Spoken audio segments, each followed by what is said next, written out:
शिवकली संवाद चैनल पर आप सभी का स्वागत है। आज हम बात करेंगे नवरात्रि से संबंधित।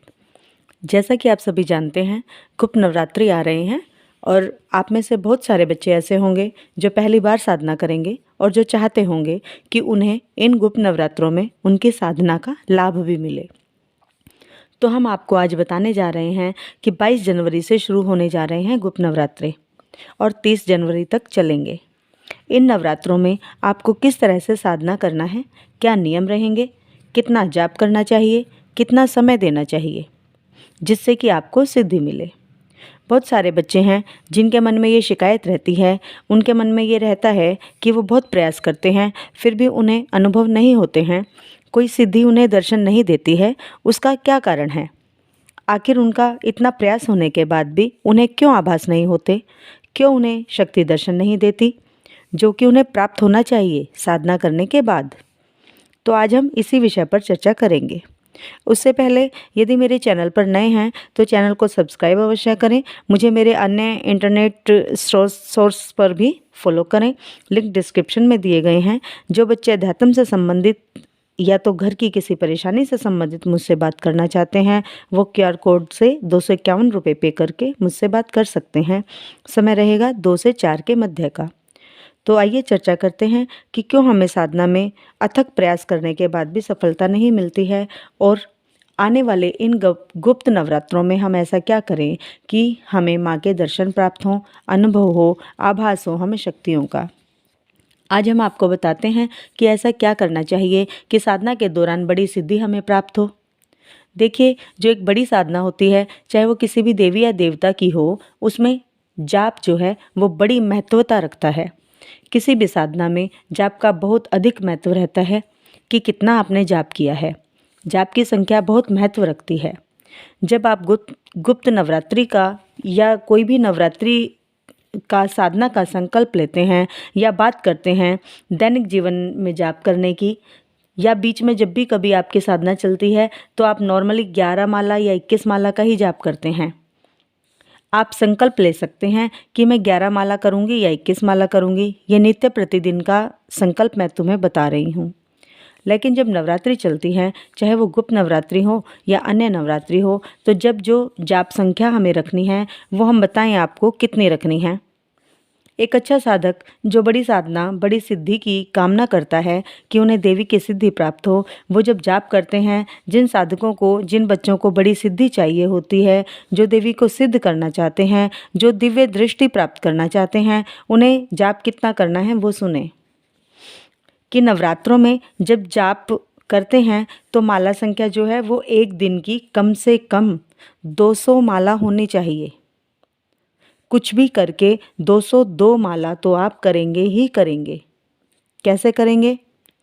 इस प्रकार हम कर सकते हैं कि 101 माला सुबह कर लें और 101 माला हम शाम को कर लें। तो 202 माला आप एक दिन की करेंगे ही करेंगे। इतना जाप जरूरी होता है जल्दी सिद्धि पाने के लिए, जल्दी ही वो सब चीज़ें पाने के लिए जो आप सब व्हाट्सएप पे मुझसे पूछते रहते हैं कि हमें कुछ दिखता नहीं है, हमें कुछ अनुभव नहीं होते हैं। क्योंकि आपको बड़े अनुभव चाहिए तो समय आपको ज़्यादा से ज़्यादा देना पड़ेगा, क्योंकि अभी आपको ज़्यादा समय नहीं हुआ है अध्यात्म के मार्ग पर चलते हुए इस क्षेत्र में। तो कैसे होंगे बड़े अनुभव? सब्र आप रख नहीं सकते हैं, क्योंकि आजकल ज़माना ही इंस्टेंट का है। 2 मिनट में मैगी वाला फॉर्मूला सबको अच्छा लगता है और सबको चाहिए भी वही। तो अध्यात्म के क्षेत्र में ये बात लागू नहीं होती है। जिन्हें भी अनुभव, आभास, दिव्य दृष्टि और देवी सिद्धि चाहिए, वो बच्चे इन नवरात्रों में कमर कसकर जाप करें, आसन के पक्के बने और कम से कम 4 घंटे सुबह और 4 घंटे शाम को जाप अवश्य करें। क्योंकि इतना जाप जब आप करोगे तभी ऊर्जा जो है वो सही मात्रा में बनती है आपके शरीर में। सुबह स्नान करके पहले ही चुनाव कर लो किसी ऐसे कमरे का जहां आपको कोई डिस्टर्ब ना करे, जहां कोई बार बार आ ना पाए।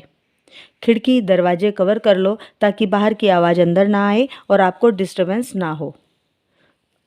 साफ सफाई जो है कमरे की वो अच्छे से पहले से ही कर लेनी है साधना शुरू करने से पहले।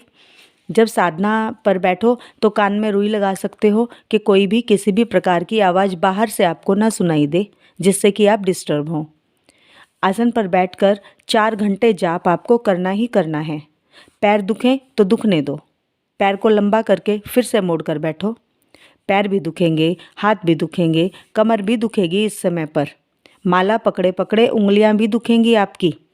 ऐसी स्थिति भी इस समय पर आएगी कि माला आपकी जो है हाथ में घूमेगी नहीं, उंगलियों से माला फिराई भी नहीं जाएगी। ऐसी स्थिति भी आपके समक्ष आएगी। फिर भी पीछे नहीं हटना है, जाप करते रहना है, ठान कर बैठना है कि 101 माला एक समय में मुझे करनी ही करनी है। 101 माला करके ही मुझे उठना है। और उठना भी क्यों है? नवरात्रि है, ये अनमोल समय फिर नहीं आएगा। इसमें जितना ज़्यादा से ज़्यादा करोगे उतना ही पाओगे। केवल 9 दिन ही हैं आपके पास स्वयं को साधने के लिए। कितना भी शरीर दर्द करे, आपको करना है ये सब। शरीर क्या करेगा? ज़्यादा से ज़्यादा 2 से 4 दिन, 5 दिन दर्द करेगा। धीरे धीरे शरीर भी रूटीन में आ ही जाएगा। अगर निर्णय पक्का है तो धीरे धीरे आपको अपने आप ही ऐसी आदत हो जाएगी कि आप पूरा पूरा दिन भी जाप में बैठ सकते हो। जितना ज़्यादा जाप उतना ज़्यादा लाभ। आप जाप की शुरुआत बोलकर कर सकते हो। 2 माला, 4 माला, 5 माला आप बोल बोल कर सकते हो। उसके बाद मानसिक जाप शुरू हो जाता है तो अपने आप ही माला चलती रहती है और जाप हमारा चलता रहता है। अगर आपने प्रतिदिन 202 माला, कम से कम 200 माला जाप नवरात्रि में कर लिया तो 9 दिन पूरे होने से पहले ही बड़े से बड़े चमत्कार आपके साथ हो सकते हैं, बड़े से बड़े अनुभव आपके साथ हो सकते हैं। और जो साधक लगातार प्रतिदिन 3 से 4 घंटे जाप करते हैं, उनको ज़्यादा से ज़्यादा 21 दिन में वो चीज़ें प्राप्त हो जाती हैं जो एक साधक को 3 से 4 साल में प्राप्त होती हैं, क्योंकि ये काम ही ऊर्जा का है। जो बच्चे बोलते हैं ना कि हमें इतना समय हो गया जाप करते हुए, भी 8-10 महीने हुए हैं, 5-6 महीने हो गए हैं, परंतु हम निरंतर जाप कर रहे हैं, ये बातें मैं उन बच्चों को समझाने के लिए आज डिटेल में बता रही हूँ कि ये काम ही ऊर्जा का होता है। ऊर्जा जब एक साथ बनती है तो कुछ काम ऐसे होते हैं आपके रोज़मर्रा के, जिनसे ऊर्जा निकल भी जाती है। कभी आप गलत जगह पर चले जाते हैं, किसी गलत इंसान से बात करने लगते हैं, कुछ गलत व्यवहार आपका हो जाता है जिससे ऊर्जा निरंतर ही कम होती रहती है। कभी नकारात्मक शक्ति के प्रभाव के कारण आपकी ऊर्जा कम हो जाती है, तो कभी नज़र लग जाती है आपके अध्यात्म पर, जिससे आप पूजा पाठ करना बंद कर देते हैं, जिससे आपका तपोबल नीचे गिरने लगता है। लेकिन जब आप ज़्यादा से ज़्यादा जाप करते हैं कम समय में, जैसे नवरात्रि है, कोई व्यक्ति घर पर ही रहता है मान लो, तो वो संकल्प ले ले कि मैं 201 माला सुबह करूँगा और 201 माला शाम को करूँगा। भले ही मेरा 8 से 10 घंटे का समय जाप में चला जाए, जाप करते रहो करते रहो। आप चाहो तो दुर्गा सप्तशती का संकल्प भी ले सकते हैं साथ में। पहले नवरात्रे से आरंभ करके सप्तशती 7वें नवरात्रे में पूर्ण कर दो। अष्टमी को सप्तशती का आप जो है वो हवन कर सकते हैं, और जो जाप चल रहा है वो निरंतर ही चलता रहेगा। फिर 10वीं को अपनी साधना की संपूर्णता का हवन करो। तो जो भी साधक नवरात्रे में 8 से 10 घंटे जाप करता है, उसकी दिव्य दृष्टि 9 दिन में ही खुल सकती है। अल्प आहार लें, कम से कम खाएं इस समय पे। व्रत धारण करें, ब्रह्मचर्य का पालन करें। तो जो भी बच्चे अनुभव करना चाहते हैं, आभास करना चाहते हैं, दिव्य दृष्टि पाना चाहते हैं, वो गुरुओं को और शक्तियों को बदनाम करना छोड़कर परिश्रम करें, परिश्रम पर ध्यान दें, क्योंकि गुरु और शक्तियाँ केवल मार्ग ही दिखाएंगे। कर्म तो आपको स्वयं ही करना है। स्वयं करोगे तभी कुछ प्राप्त करोगे। तो ये थी आज की जानकारी, जो कि मेरे शिष्य भी मुझसे पूछ रहे थे कि गुप्त नवरात्रों में क्या करना है गुरु माँ। मैंने बता दिया, ये सभी शिष्यों के लिए आदेश है गुरु की तरफ से। जो भी दिव्य दृष्टि पाना चाहते हैं, जो आभास करना चाहते हैं, जिन्हें लगता है कि काम नहीं बन रहे हैं और ब्लेम शक्ति पर है उनका, तो वो सभी अपने आप को सुधार कर भक्ति में लगें, भक्ति करें, जाप करें। इन नवरात्रों में अपने किए हुए पुण्यों को और बढ़ा लें।